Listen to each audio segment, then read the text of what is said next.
Pro Group Management. Workers' comp that works for you.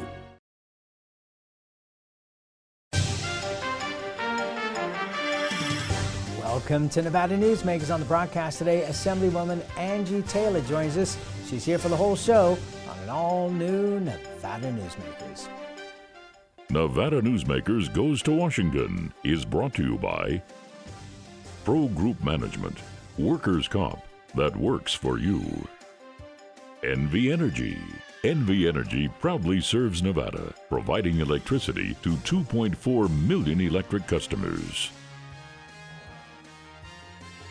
And University Medical Center of Southern Nevada, offering the highest level of care in Nevada. As you know, Reno is booming. Toll's development company is helping it grow with insightful design and development, building community with every project, adding beauty, adding excitement, emphasizing our shared humanity. Reno is becoming bigger. Toll's development is helping it become better, more livable, more enjoyable. To learn more, go to tollsdevelopment.com. tollsdevelopment.com. Fantastic cocktails and delicious food. It's a good time to eat. Over 500 hot slots, plus electronic table games. It's a good time to play. Player rewards and big-time jackpots. It's a good time to win.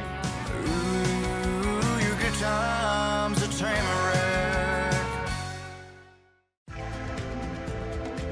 Save money and take transit. Did you know you can ride the bus all day for less than what it would cost you for a gallon of gas? Plan your trip now by going to rtcwashoe.com. This is Nevada Newsmakers with host Sam Shad, a no-holds-barred political forum. Now, from the Nevada Newsmakers broadcast headquarters, here is Sam Shad. And back on Nevada Newsmakers, we are delighted to welcome back to the program Assemblywoman Angie Taylor of District 27. Yes. Pleasure to have you here. Great being here, Sam. Thank you so much. You are very welcome. So you were president of the Washoe County School Board. Mm-hmm. What can you share with us about being the president of a school board in Nevada these days? Well, you know, I was on the school board for 8 years, and I was president in 4 of those years. There were 2 different times I was elected twice. So the first round, let's just say, was very different than the second round. In what way? In the landscape, the education landscape has changed quite a bit. The good news in that is that there's a lot more participation, and you really want that because the school district really should be inclusive and should be representative of all views and people and so on as much as you can, or you land somewhere in the middle where everyone can live with it, right? And that's really what you want. But those last couple of years on the board, there was a lot of external pressure primarily, not solely, but external pressure primarily, to get away from that and really lean heavily towards a really far right. It shouldn't be far left or far right, quite frankly. And a lot of pressure exerted for that to happen, and so that makes it difficult. There were things I think that obviously that definitely crossed the line. Things that like what? Well, people there were personal attacks. We had board members that reported that they were followed home. Several of us, had people outside of our homes, and those kinds of that's not okay. We can disagree, and we should, and then come and let's talk about it, and then we're going to land where we land, and much like Senator Titus just said, and then let the voters decide if how a particular elected official is behaving is in the way they're voting in the way, they're representing in the way that we like, and let the voters decide that. But all of those other things that because we disagree, that's not okay to make someone's life miserable, to try to bully them, to try to threaten them. My personal information was put on social media. Let's go drag her out of her house. I mean. That's just not okay. No, it's terrible. Yeah. And it's one of the reasons why, with the exception of people like yourself, a lot of good people won't run. There's no question. A lot of good people won't run, and then sometimes good people step down for those types of reasons. The education system takes a lot of hits. Mm-hmm. And when we see some of the numbers that come out, do you think that Washoe County takes the rap for a lot of what goes on in Clark County? versus what the actual results are in Washoe County? And I'm not meaning to pit them. I'll follow this up. I'm not meaning to pit the two districts against each other, but it seems like there are different results. Yeah, there are, and part of the challenge in Clark is bottom line numbers for the most part, right? That's the most overarching thing. They're the 5th largest school district in the country. How the heck do you get your arms around the district with 300,000 students? I mean, that's quite a challenge. That's a vast challenge. And so that in and of itself creates some things that most of the rest of us don't have to deal with.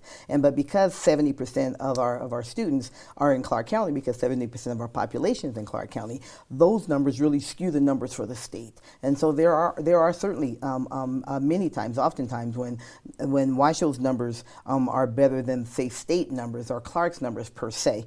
Again, primarily, I'll give that to them from a numbers standpoint. And all that being said, we still want to continue to get better in Washoe. I think part of what we have to continue to look at is, for one of the biggest challenges we've had in Washoe was we just didn't fund it enough. We made a huge, $2 billion investment in public education. I'm so proud of that. It is one of my top accomplishments. That I was really proud to be able to be a part of it. And additionally, increasing teacher pay, right? We need a qualified, certified teacher in every classroom. And when you don't have the resources to have enough people, when you don't have the resources to have small enough classrooms, and when you aren't paying and supporting educators enough, then you lose them, and that absolutely shows up in the classroom. So we made a big investment this past session. I'm very proud of that. I hope there's more to come. We're still not where we need to be, but I think between making the investment to give those on the ground, those educators, an opportunity, those superintendents and those teachers and those principals, an opportunity to do their best work because they have the support that they need, then we'll begin to see better results. And I think that's beginning to happen. We've been doing more with less forever, and that's amazing, and there's nothing wrong with that, because sometimes I grew up like that. Sometimes it's what you have to do. But at a certain point you say, okay, wait a minute. It's not okay to just land there. We have to make sure we're at least at the national average, and so we're moving in that direction. Okay, so do we divide this discussion into two parts? Okay. One, which is that teachers deserve a living wage, and if they are good teachers, then they deserve better than a living wage, obviously. Absolutely.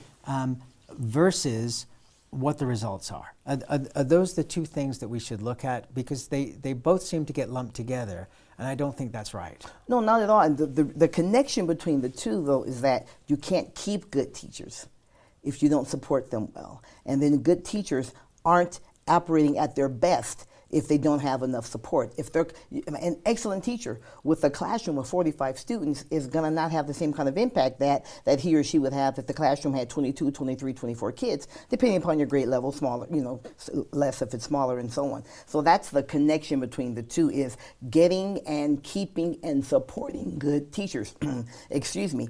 And then that does help them in the classroom, because now I can focus on these children, not on this or that or this, but I can really focus on these children. The single most important thing that happens for students in this state is in the classroom. The single most important thing we can do is make sure they have what they need in the classroom. And that means a well-qualified, well-supported, certified teacher. Okay, so let me ask you this. If we have kids that are not reading at grade level, are not able to do math at grade level, why are we teaching anything else? When are those not the most important? And I'm being facetious when I say not teach anything else. Of course, we need to teach other things, but aren't those some of the most important things in life for kids to learn, for them to be able to go forward? Because if they can't read and write, if they can't do simple math, what chance do they have in life? Well, there's no question. That's why the whole concept of read by grade 3, because up until grade 3 you learn to read. After grade 3, you read to learn. You see the difference. So you have to, and the same, something, I don't know where the line is, because similar statements can be made, I'm sure, for writing and for understanding what you're writing and so on. And so absolutely that has to be the case. And part of what you balance that with is there are students that struggle with that, and then there are students that don't. right? And students that far exceed that, right? That are at and beyond grade level. And that's why you have to have an amazing certified teacher in the classroom who, I have someone in the classroom who needs a little extra help with this because they're a little bit behind. And I have someone in this classroom that's further ahead. Maybe not a GT, a gifted and talented level kid, right? But still far and above. And I want both of them to be able to achieve their best. That's why that's really what equity in education is all about, giving each student what they need to be successful. But nobody could afford, no state could afford one-on-one tutoring. No, not at all. And that's what I needed. Well, that's another show. Yeah, that is. Let's take a break. We'll come back much more with Angie Taylor after this time out. Remember 2010 in northern Nevada, 13 to 14% unemployment, thousands of homes in foreclosure, Nevada's casinos closing? Families in the Reno-Sparks area were hurting. Many were losing everything. Then Story County launched a game changer for our region, a public-private industrial partnership, streamlined permitting, slashed bureaucracy, attracting Fortune 500 companies that made Nevada their home. Story County generated a river of cash to area communities. Economic studies by the state and others for the Gigafactory consistently show positive economic benefits for our region. $4 billion in local wages, $17 billion in consumer spending and economic activity, over $100 million in taxes to Washoe, Story, Reno, Sparks, and Nevada, just for the Gigafactory alone. Story County, improving northern Nevada one industry at a time.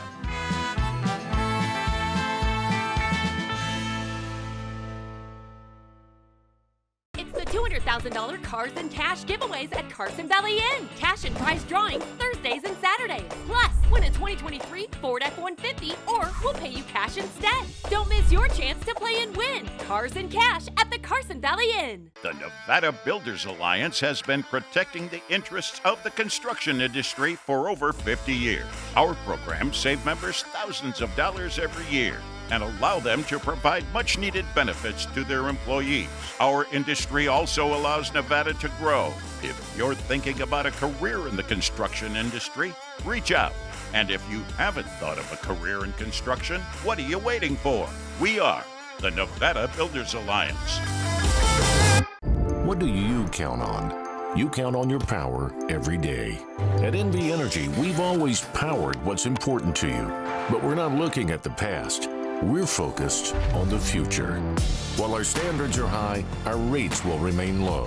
And our commitment to renewables isn't just meeting standards, but leading the way. Because you can count on more than just your power. You can count on the company who brings it to you.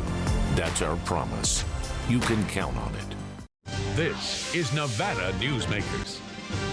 And back on Nevada Newsmakers, we continue our conversation with Assemblywoman Angie Taylor, who's former president of the Washoe County School Board, and I could go on for days. If somebody wants to Google you, they can find out your whole history, which is phenomenal. What do you think of charter schools and the balance between the charter school system and the basic public school system?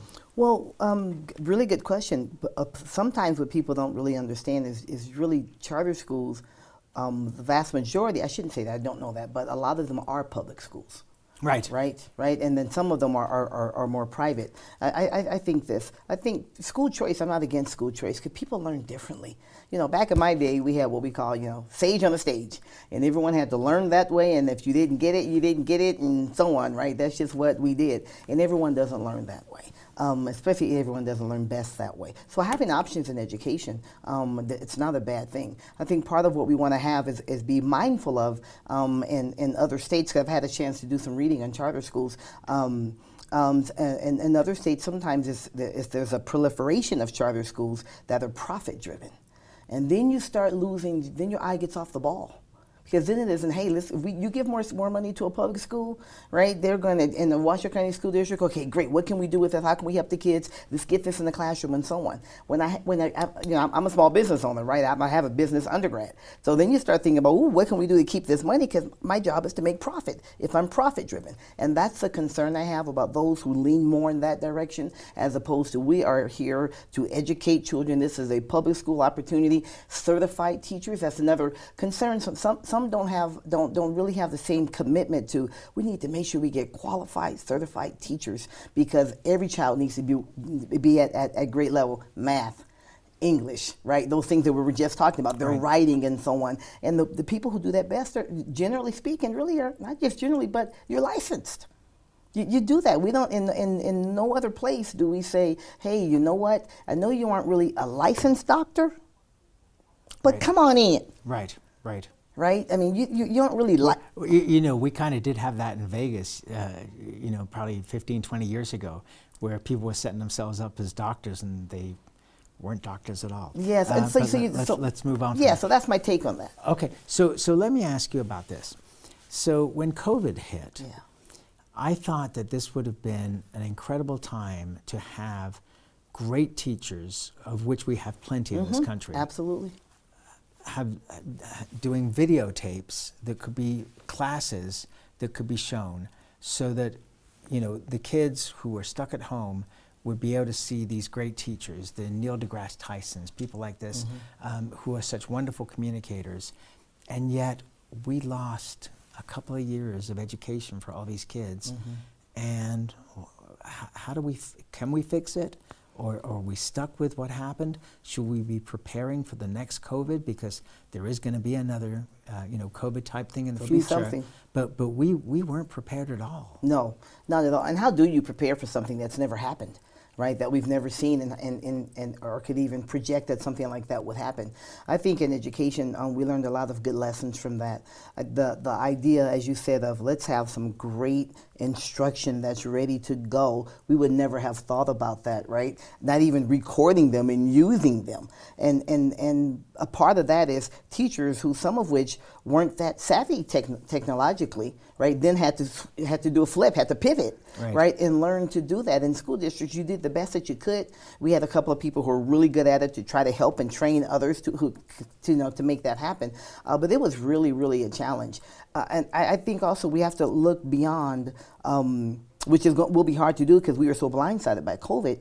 Some children are still going to struggle watching the best teacher in the world on the screen. Some children are just going to struggle watching that. Going to struggle being home by themselves because maybe their parent had to go to work because they're on the front line of something, or their boss said, I don't care, you come to work, or whatever, you know? But they're not having any trouble looking at their phone or their iPad and learning whatever it is that they might learn from that. So are we not utilizing the technology that talks to kids already to be able to do what needs to be done in terms of education? I think we're doing it better now.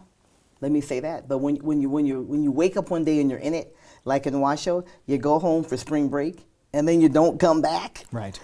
Right, which is what happened here, right? You go home for spring break, the world shuts down, and then you don't come back. Then you aren't ready for that. And I think as we went back to school fairly early, right, in Washoe, and I'm certainly proud of that. But as people got more and deeper into the pandemic, you learned how to do things a little bit better and a little bit more, and how to integrate some of those tools that gaming companies are already using, right, to make things much more interactive for students, to kind of grab their attention, right? But at the time, we just weren't very good at it. We probably still need to get better at it, but now we have to keep making some progress so that next time something like this happens, everyone needs to have a device at home. We weren't in that position before. Right. The other side of it is that in talking to people who have now graduated, even graduated college, well, yeah, to an extent graduated college, but had to live through COVID as well, there are mental issues there. No question. That are going to be repercussions going on for the next 10, 20 years? Oh, I think minimum. I mean, one of the things that we got out of COVID, I think, as a society, and it isn't just in our country, it's all over the world, is either the mental health impacts of that, and then also there are mental health issues that may have been pretty much contained and below the surface, but then you don't have your routine, and so then you don't have the same strength and ability to keep that kind of under wraps, so then it began to raise its ugly head, I guess, if you will. And one of the things from that I think we benefited from is some of the stigma behind needing mental health assistance, right, has kind of dissipated a little bit. Because it's like mental health, it's a thing. And we need to pay attention to it. And it isn't a thing that it makes you a bad person or dumb or stupid or you can't do. It's just one of those things, man. So stuff is hard. Life is hard. Well, you and I both know this very well. Yes. Which is, yes, life is hard, and everybody deals with mental issues at some point in their life, whether it's romantic, business-related, education-related, or just life itself. And so it isn't just that you're having a crisis, but people need help. The question is, where do you get people to be the professionals in a state like Nevada where we can't get enough doctors, let alone mental health professionals? Well, that's when the legislature comes through. I served on the HHS Health and Human Services Committee, and I'm proud of some of the legislation that we passed to help do things like if you're licensed in this state and you're moving in this state, then what we can do to help you get licensed there more quickly, whether it's medical or whether it's mental, repaying student loans to help entice people. So, some of those things. That's what do we do to help schools, our universities, our colleges and universities, with their programming so that they can get more people in, so that we can get more people out. I mean, all those are longer-term solutions. There are 5 or 6 bills that we passed. All those are longer-term solutions for what do we do, right? But some of the things that are shorter is the compact, that a bunch of states together. If you're licensed in these states, it's great. Let's be a part of a compact, as long as that makes sense for Nevada, so that then when someone's spouse moves, they're licensed, you can come on too. That can help us in education. That can help us in the medical field. And that can help us in the mental health field. Also expanding telehealth. Yes, absolutely. Expanding telehealth you know, the fact that in some ways has gotten pulled back is driving me crazy, because it seems like, doctors' offices got a great deal of efficiency from telehealth, and the idea that some of that is not allowed anymore is crazy to me. The Nevada State University. It seems like if they can pull off their mission, and with a president like they have, I think they can, it's going to be amazing. It's going to be pretty incredible. I think them going in the short period of time that they've even been with us. I remember when we started Nevada State College, right? In the conversation between, is it going to be Henderson State or Nevada? Remember all of that, right? Richard Perkins, right? Yes. Yeah, that's right. That's right. To where they are now is just phenomenal, and I think the opportunity to use them, especially from an education standpoint, the areas that they focus on are areas that we really need in our state. Really need in our state, and so really continuing to support that, especially now when the need is so on the surface. And COVID brought some of that up as well. I think that the challenge of being a legislator, to me, is the challenge and the responsibility, and the exciting part to me about being a legislator now is that these are times when we can make decisions that really make a difference. And at the end of the day, we are there to make a difference. It's great to be there, but it's better to be there and make a difference. Yes, it is. Let's take another break and we'll be right back. Safety is the #1 priority for the trucking industry. Over $7 billion a year is spent on technology like this electronic eye that will apply the brakes automatically. But the most important factor for safety is the truck driver. These hardworking men and women who safely move over 70% of our nation's freight and 94% of Nevada's. We thank you, because trucks move America forward. Pro Group Management is the place where companies can find workers' comp solutions that are designed to meet their specific business requirements. As regulations evolve, Pro Group takes a proactive approach to clear the path to make sure your business stays ahead of the curve. Knowing your workers' comp program is optimized, you can focus on other important matters related to your growing business. Pro Group Management, workers' comp that works for you. Like a traditional handmade basket, retail is woven into the fabric of life in Nevada. From big box to mom and pop, retail supports our communities in countless ways. Jobs for the disabled, team uniforms for kids, help for the elderly, and so much more. Retail employs over 1 in 10 workers. Retail supports Nevada, and we support retail. RANNV.org. Imagine a magical garden that feeds Carson City's hungry and homeless, teaches our high school students agriculture, creates hanging floral displays to beautify downtown, and yet charges nothing. It's not magic. It's the Greenhouse Project. It's real, it's growing, and it needs your help. Go online to CarsonCityGreenhouse.org so together we can grow it forward. This is Nevada Newsmakers. And back on Nevada Newsmakers, we continue our conversation with Assemblywoman Angie Taylor, who has a huge sports background. Yes. What did you think about Alex Morello's announcement about the billion-dollar project that he's doing at the Grand Sierra Resort in Reno that's going to include a 10,000-seat stadium for basketball? I'll put on my former athletics director hat, and I'm going to give you answers out of both sides of my mouth. Seriously, okay. On the surface, not I don't mean on the surface, but on the end of the day answer, I think it's amazing. I love the investment. I love the fact that the university is going to be able to be a part of it. I think that's awesome, and it's going to change the game recruiting-wise for basketball, because the way it is these days, the students are looking for those. They're looking for more glitz, more glamour, and all of that. And this allows our coaches. So the spectators. And so the spectators, to be honest about that. You go to some of these arenas and you're looking for a very different experience.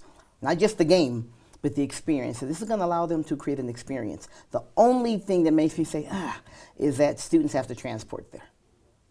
And I think Mr. Morello can figure that out. Oh yeah, no, and I know they're working on that, and we'll have some charter buses and so on. That's the only thing. It's like, but overall, man, it's exciting. It's very exciting. We got about 20 seconds left. Repurposing Lawler.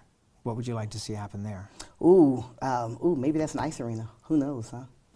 And that's where we have to leave it. Angie Taylor, always a pleasure to see you in person and on the program. It's great to be here, Sam. Thank you. And we'll be right back. I'm Mike Swanson, and welcome to the Winnemucca Big R.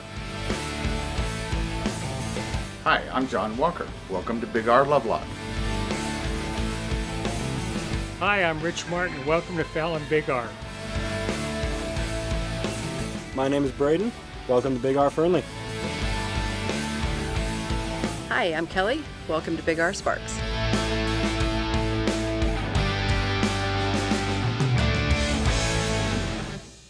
It's the $200,000 Cars and Cash giveaways at Carson Valley Inn. Cash and prize drawings Thursdays and Saturdays. Plus, win a 2023 Ford F-150 or we'll pay you cash instead. Don't miss your chance to play and win. Cars and Cash at the Carson Valley Inn. Modern boutique Ahern Hotel and Event Center sits at the heart of the Las Vegas Strip. 2 floors of meeting and event space are ideal for groups and conventions. Stay in one of 200 luxurious rooms and suites. Brand your event throughout the property. Flexible event spaces make for easy planning and personalization. Take over the entire hotel with a full buyout option.